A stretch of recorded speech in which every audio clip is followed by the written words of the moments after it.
Bayağı güzel olmuş. Ancak yarım ölçek genelde tercih etmediğimiz bir ölçektir.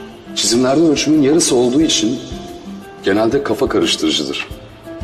Ve çok yanıltıcıdır. Şimdi ben birazdan hangi objelerde hangi ölçekleri kullanabileceğimizi zaten detaylı bir şekilde anlatacağım.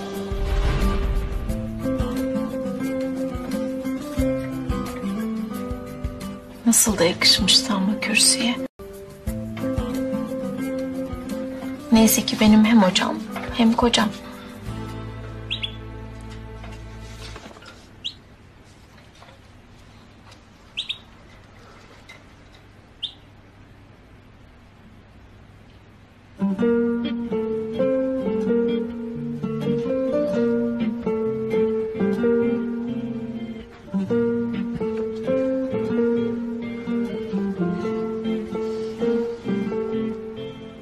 Demek benim dersime çalışıyorsun.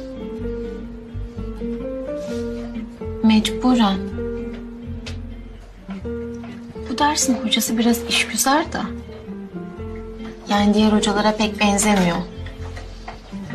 Ne yapacağı, ne diyeceği pek belli olmuyor.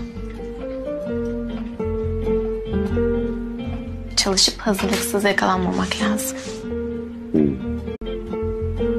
Yoksa siz hocanızdan memnun değil misiniz küçük hanım? Yani zamanla alışır herhalde hocalık yapmaya.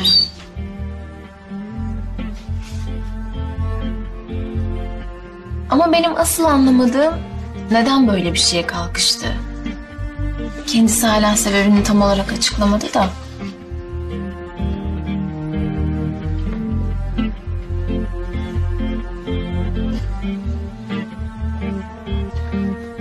Belki de güzel karısından bir an olsun ayrı kalmak istemediği için kalkışmıştır böyle bir işe. Yalnız öğrencinize bu şekilde sarılmanız ne kadar doğru bilmiyorum hocam. Hoca okulda kaldı. Buradaki sırılsıklam. Bilemedim ki. Aslında benim kafam karışabilir bu şekilde. Acaba biz bu hocalık görevi bitinceye kadar evde de mi resmiyete devam etsek? Bu isteğin hiç, hem de hiç mümkün değil.